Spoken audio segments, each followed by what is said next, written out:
تصور کریں یہ 1947 کا زمانہ ہے، مشرق وسطیٰ میں ہلچل مچی ہوئی ہے، عالمی سیاست میں نئے باب کھل رہے ہیں اور کہانی میں اہم کردار ادا کر رہا ہے ایران۔ اس وقت ایران کا اسرائیل کے ساتھ تعلقات کا معاملہ کافی غیر یقینی اور الجھن کا شکار تھا۔ الجھن یہ تھی کہ اسرائیل کو تسلیم کرنا چاہیے یا نہیں۔ یہ کہانی تب شروع ہوتی ہے جب اقوام متحدہ نے فلسطین کے مسئلے پر ایک حل تجویز کیا، جسے 1947 کا پارٹیشن پلان بھی کہا جاتا ہے۔ اس منصوبے کے مطابق فلسطین کی زمین کو دو حصوں میں تقسیم کر کے ایک عرب اور ایک یہودی ریاست بنائی جانی تھی۔ ایران نے اس منصوبے کو مسترد کرتے ہوئے اس کے خلاف ووٹ دے ڈالا۔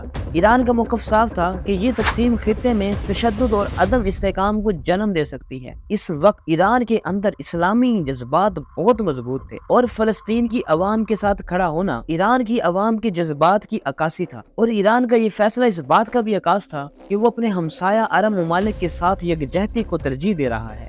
لیکن اس کہانی میں دلچسپ موڑ تب آیا جب 1950 میں ایران نے اسرائیل کو تسلیم کرنے کا اعلان کر دیا۔ یہ فیصلہ حیران کن تو تھا ہی، کیونکہ ایران ترکی کے بعد اسرائیل کو تسلیم کرنے والا دوسرا مسلم اکثریتی ملک بن گیا۔ اب یہاں پر یہ سوال بھی پیدا ہوتا ہے کہ ایران نے آخر ایسا کیوں کیا؟ اس کا جواب ایران کے شاہ محمد رضا پہلوی کی پالیسی میں چھپا ہوا ہے۔ شاہ پہلوی کا ماننا تھا کہ ایران کو اپنے قومی مفادات کو سامنے رکھتے ہوئے مغربی ممالک کے ساتھ دوستانہ تعلقات قائم کرنے چاہیے۔ اس وقت مغربی طاقتیں خاص طور پر امریکہ اسرائیل کی حمایت میں تھیں، اور ایران کے لیے عالمی سطح پر اپنی پوزیشن کو مضبوط کرنے کے لیے یہ ایک بہترین طریقہ تھا۔ اب یہاں پر یہ جاننا بھی بہت ضروری ہے، دراصل اس وقت ایران کے اندرونی معاملات کچھ زیادہ مستحکم نہ تھے، یعنی کہ سیاسی منظرنامہ ایران میں کافی حد تک غیر مستحکم تھا۔ 1953 میں برطانوی اور امریکی حمایت سے ایران کے وزیر اعظم محمد مصدق کی حکومت کا تختہ الٹ دیا گیا اور شاہ پہلوی دوبارہ اقتدار میں آ گئے۔ دراصل شاہ پہلوی کی پالیسی مغربی حمایت پر مرکوز تھی۔ وہ سمجھتے تھے کہ ایران کی ترقی اور استحکام کے لیے مغربی طاقتوں کا ساتھ ہونا ضروری ہے، اور اسرائیل کے ساتھ تعلقات اسی حکمت عملی کا حصہ تھے۔ ایران کو اپنے قومی مفادات کی خاطر یہ تعلقات برقرار رکھنے تھے، چاہے عوام کی بڑی تعداد اس فیصلے سے ناخوش ہو۔ اب یہاں پر آپ کے من میں یہ سوال بھی پیدا ہو رہا ہوگا، کیا واقعی ایران اور اسرائیل اس وقت دوست بن چکے تھے؟ نہیں، حقیقت میں ایسا نہیں تھا۔ اس دور میں دونوں ممالک کے تعلقات زیادہ تر رسمی نوعیت کے تھے۔ ایران نے اسرائیل کو تسلیم تو کر لیا تھا، مگر دونوں ممالک کے درمیان کوئی بڑا تعاون نہیں تھا، نہ ہی کھلی دشمنی تھی۔ ایران اور اسرائیل دونوں ہی اپنے اپنے قومی مفادات کی خاطر ایک دوسرے کو محفوظ فاصلے پر رکھے ہوئے تھے۔ خطے میں بدلتی ہوئی صورتحال اور عالمی طاقتوں کے دباؤ کی وجہ سے دونوں ممالک نے ایک محتاط رویہ اپنایا ہوا تھا۔ یہی وجہ ہے کہ اس دور کے ایران اور اسرائیل کے آپسی تعلقات میں ایک سرد مہری برقرار رہی۔ دلچسپ بات تو یہ ہے کہ ایران نے اسرائیل کو تسلیم کرنے کے باوجود فلسطینی عوام کے حقوق کی حمایت کو ترک نہیں کیا۔ ایران نے اقوام متحدہ اور دیگر بین الاقوامی فورمز پر فلسطینی عوام کے حقوق کے لیے ہمیشہ آواز بلند کی۔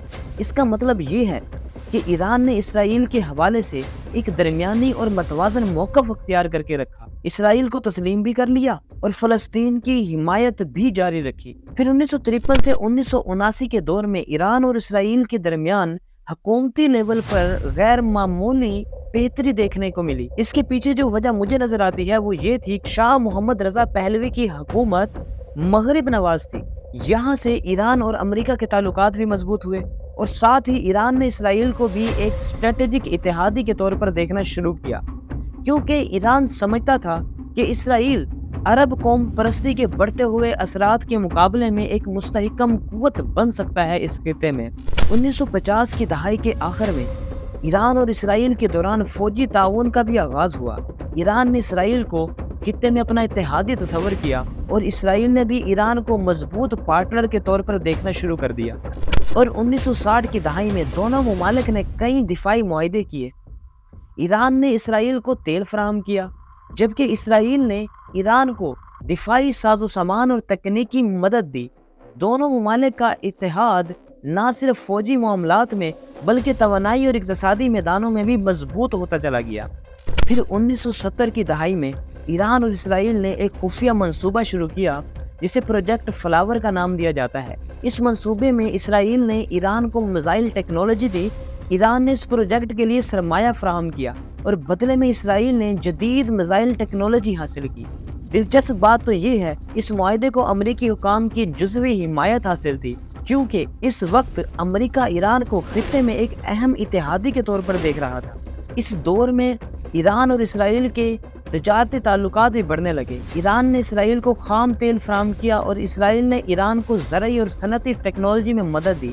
یہ تعلقات دونوں ممالک کے معاشی مفادات کو فروغ دینے اور ایک دوسرے کے لیے اقتصادی لحاظ میں ایک اہم ذریعہ بننے لگے۔ ایران اور اسرائیل کے درمیان تجارتی شراکت داری کو دونوں ممالک نے ایک دوسرے کے لیے ناگزیر بنا لیا۔ لیکن یہ بات بھی سمجھنے والی ہے کہ اس وقت خطے میں عرب قوم پرستی کا طوفان برپا تھا۔ مصر کے جمال عبد الناصر کی قیادت میں عرب ممالک اسرائیل کے خلاف صف آرا تھے، لیکن ایران نے دوسرے عرب ممالک کی پرواہ بالکل نہیں کی۔ ایران نے اسرائیل کے ساتھ اپنے تعلقات کو مزید مضبوط سے مضبوط تر بنایا اور اقتصادی اور تجارتی اور دفاعی معاملات اور معاہدے طے ہوتے رہے ہیں ان کے درمیان ماضی میں۔ لیکن شاہ کے یہ اقدامات بالکل غلط ثابت ہوئے، کیونکہ ایران کی عوام میں اسلامی جذبات اپنے عروج پر تھے، اس لیے انہوں نے شاہ کے خلاف بغاوت کر دی۔ 1979 میں ایران میں شاہ کے خلاف ایک اسلامی انقلاب برپا ہوا۔ اس تحریک کی قیادت آیت اللہ خمینی نے کی اور عوام میں بڑھتی ہوئی مغربی مداخلت اور شاہ کی آمرانہ حکومت کے خلاف غم و غصہ عروج پہ پہنچ گیا۔ اسی لیے جب ایران میں شاہ کا اقتدار ختم ہوا تو ایران میں اسلامی حکومت قائم ہوئی۔ تو اس کے بعد ایران نے اسرائیل کے ساتھ اپنے تمام تر تعلقات مکمل طور پر ختم کر دیے اور ریاستی سطح پر اسرائیل کو ایک دشمن ریاست قرار دے دیا گیا۔ آیت اللہ خمینی کے اقتدار میں آتے ہی اسرائیل کے خلاف سخت رویہ اپنا لیا آیت اللہ خمینی نے اور اسلام دشمن قرار دے دیا اسرائیل کو، بلکہ انہوں نے اپنی عوام پر یہ بات واضح کر دی کہ اسرائیل شیطان صغیر یعنی کہ چھوٹا شیطان ہے۔ خمینی کے مطابق اسرائیل مسلمانوں کے لیے ایک بڑا خطرہ ہے اور اسی لیے ایران نے اسرائیل کے ساتھ تمام تر سفارتی تعلقات کو ختم کر دیا۔ تعلقات ختم کرتے ہی ایران نے فلسطینی عوام کے حق میں آواز بلند کرنا شروع کی۔ اسرائیل کے وجود کو تسلیم کرنے سے بھی انکار کر دیا۔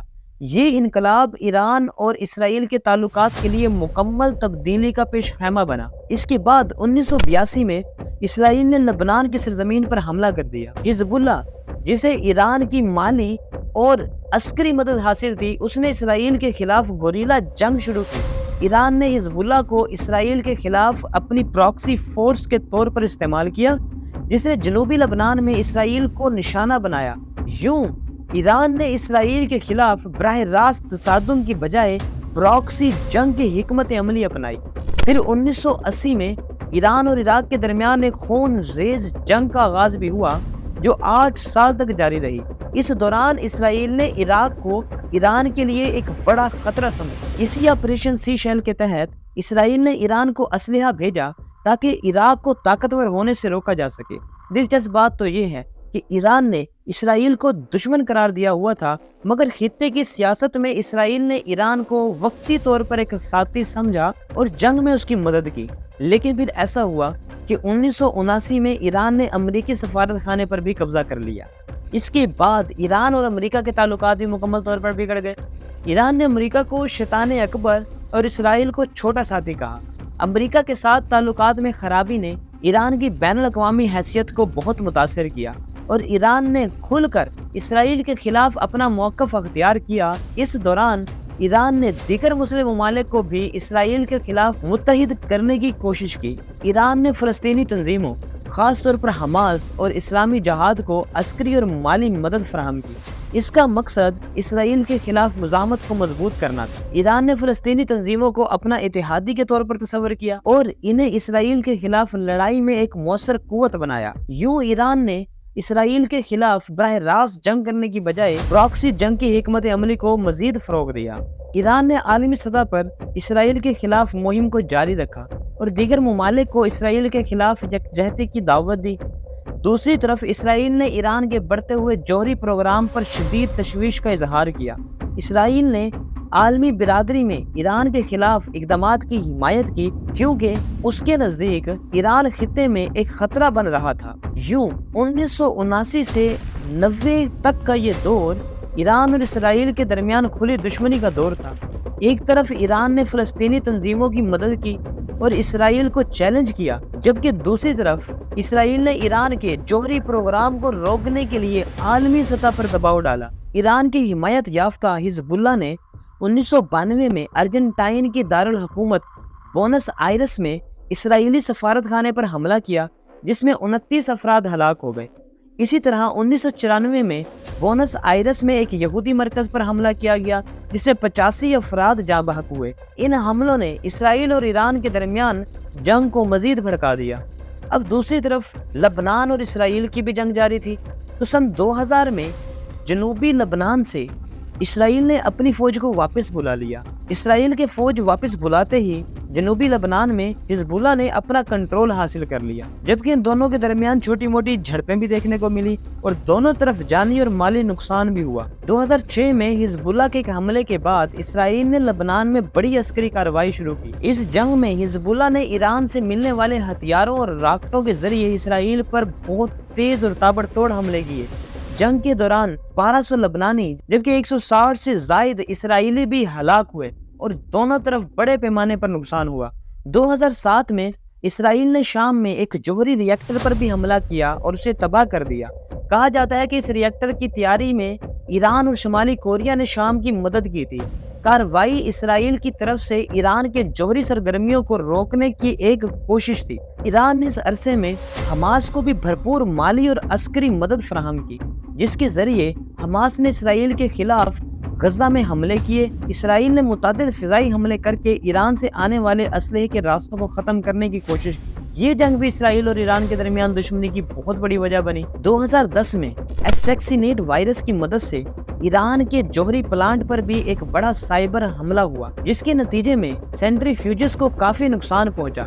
اس حملے کو ایران کے جوہری پروگرام کو روکنے کی ایک کوشش کے طور پر دیکھا جاتا ہے، اور اس میں اسرائیل اور امریکہ کے ملوث ہونے کے قوی امکانات ظاہر کیے گئے ہیں۔ جبکہ 2011 اور 2012 کے دوران ایران کے کئی جوہری سائنسدانوں کو ہدف بنا کر قتل کیا گیا ہے۔ ان میں سے بعض سائنسدانوں کو بم حملوں اور دیگر کارروائیوں میں شہید کیا گیا، جبکہ ایران نے ان واقعات کا سارا الزام اسرائیل پر عائد کیا ہے اور یہ کہا کہ یہ حملے ایران کے جوہری پروگرام کو نقصان پہنچانے کے لیے کیے گئے تھے۔ اسرائیل نے ان حملوں کو سرکاری طور پر تو قبول نہیں کیا، تاہم یہ واقعات اسرائیل اور ایران کے درمیان دشمنی کو مزید بڑھاوا دینے کا باعث بھی بنے ہیں۔ اس دوران ایران نے شام، لبنان اور دیگر علاقوں میں اپنی عسکری قوت میں اضافہ کیا۔ شام کی خانہ جنگی میں ایران نے بشار الاسد کی حکومت کی حمایت کی، جس سے اسرائیل کو یہ خطرہ لاحق ہوا کہ ایران شام میں اپنی عسکری ڈھانچے کو مضبوط کر رہا ہے۔ حزب اللہ اور دیگر گروہوں کے ذریعے ایران نے شام اور لبنان میں اسرائیل کے خلاف اپنی پراکسی سرگرمیاں جاری رکھی۔ 2017 میں اسرائیل نے شام میں ایرانی اسلحے کے ذخائر اور فوجی تنصیبات کو بھی نشانہ بناتے ہوئے متعدد حملے کیے، جس سے ایران اور اس کے اتحادیوں کو قابل ذکر نقصان پہنچا۔ 2018 میں دونوں ممالک کی عسکری جھڑپیں شدت اختیار کر گئیں۔ فروری میں اسرائیل نے ایک ایرانی ڈرون کو بھی مار گرایا، جس کے بعد اس نے شام میں ایرانی ٹھکانوں پر بھی جوابی حملے کیے۔ مئی 2018 میں شام کے مقبوضہ گولان کی پہاڑیوں پر ایرانی فوج کے مبینہ راکٹ حملے کے جواب میں اسرائیل نے شام میں ایرانی فوجی تنصیبات پر بھی بڑے پیمانے پر حملے کیے ہیں۔ ان حملوں میں ایرانی اور شامی فوج کو بڑا ہی شدت کا نقصان اٹھانا پڑا ہے۔ 2019 میں ایران نے حزب اللہ اور عراق کے ملیشیاؤں کے ساتھ مل کر تعلقات کو مزید مستحکم کیا اور لبنان اور عراق میں اپنا اثر بڑھایا۔ اسرائیل نے ان ممالک میں ایرانی اسلحے کے مراکز کو بھی نشانہ بنایا، جبکہ ستمبر 2019 میں امریکہ میں ایک ایرانی اسلحے کے ذخیرے پر اسرائیلی حملے سے متعدد افراد بھی ہلاک ہوئے ہیں۔ پھر 2020 میں امریکہ کے ذریعے ایرانی جنرل قاسم سلیمانی کے قتل کے بعد ایران اور اسرائیل کے تعلقات مزید کشیدہ ہو گئے۔ ایران نے اسرائیل کے خلاف اپنی کارروائیوں کو جاری رکھا، جبکہ اسرائیل نے شام میں ایران کے حمایت یافتہ ملیشیاؤں پر متعدد حملے کیے۔ فروری اور اپریل 2020 کے حملوں میں ایرانی حمایت یافتہ کئی جنگجو ہلاک ہوئے اور خطے میں مزید عدم استحکام پیدا ہوا۔ دوسری طرف نومبر 2020 میں ایران کے معروف جوہری سائنسدان محسن فخری زادہ کو بھی شہید کر دیا جاتا ہے، جسے ایران نے اسرائیل کی کارروائی قرار دیا۔ فخری زادہ ایران کے جوہری پروگرام کے ایک اہم ترین سائنسدان سمجھے جاتے اور ان کی ہلاکت نے ایران کے جوہری پروگرام کو خاصا نقصان پہنچایا۔ ایران نے اس واقعے کو اسرائیل کی جانب سے اس کے جوہری منصوبے کو روکنے کی کوشش قرار دیا۔ اکتوبر 2023 میں ایرانی حمایت یافتہ حماس نے اسرائیل پر ایک بڑے حملے کا آغاز کیا، جس میں تقریباً 1200 اسرائیلی شہری ہلاک ہو گئے اور اسرائیل نے فوری طور پر غزہ پر جوابی کارروائیاں تیز کر دی۔ حزب اللہ نے بھی شمالی اسرائیل پر راکٹ داغے، جس سے صورتحال مزید کشیدہ ہو گئی۔ ایران کی طرف سے اس جنگ میں حماس اور حزب اللہ کو ملنے والی عسکری مدد نے ان جھڑپوں میں مزید تقویت بخشی۔ پھر اپریل 2024 میں جب اسرائیل نے دمشق میں واقع ایرانی قونصل خانے پر فضائی حملہ کیا، کہا جاتا ہے اس حملے میں ایران کے کئی سینئر افسران شہید ہوئے۔ ایران نے فوری طور پر جوابی کارروائی کی۔ 13 اپریل کو ایران نے میزائل اور ڈرون حملوں کا ایک سلسلہ شروع کیا۔ ایران کے حمایت یافتہ جنگی گروپوں نے شام اور لبنان سے اسرائیل پر حملے کیے۔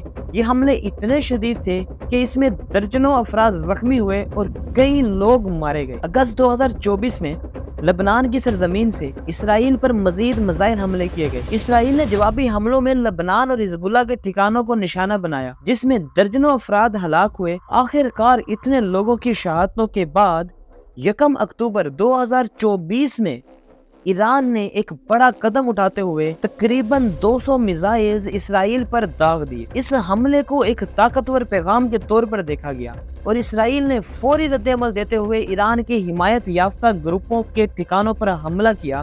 یہ حملے دونوں طرف جانی اور مالی نقصان کا باعث بنے، لیکن یہ بات بھی واضح ہے کہ 1 اکتوبر 2024 کے اس حملے میں آئرن ڈوم اس حملے کو مکمل طور پر روکنے میں ناکام رہا ہے اور اسرائیل کو بہت نقصان کا سامنا کرنا پڑا۔ ایران اور اسرائیل کے درمیان 2024 کے اس تنازع میں ہونے والی ہلاکتوں کی تعداد مختلف ذرائع سے مختلف بتائی گئی ہے۔ 7 اکتوبر 2023 کو حماس کے حملے میں تقریباً 1200 اسرائیلی ہلاک، جبکہ 2024 میں اسرائیلی جوابی کارروائیوں کے دوران غزہ میں ہزاروں فلسطینی ہلاک ہوئے۔ مختلف رپورٹس کے مطابق ہلاکتوں کی تعداد 7000 کے قریب ہو سکتی ہے، جس میں زیادہ تر عام فلسطینی شہری شامل ہیں۔ جبکہ 1 اکتوبر 2024 میں ایران کی طرف سے داغے گئے میزائلوں کے نتیجے میں اسرائیل میں بھی بڑی ہلاکتوں کا خدشہ ظاہر کیا جاتا ہے۔ یہ تمام اعداد و شمار اس بات کی عکاسی کرتے ہیں کہ یہ تنازع کتنا مہلک ثابت ہو رہا ہے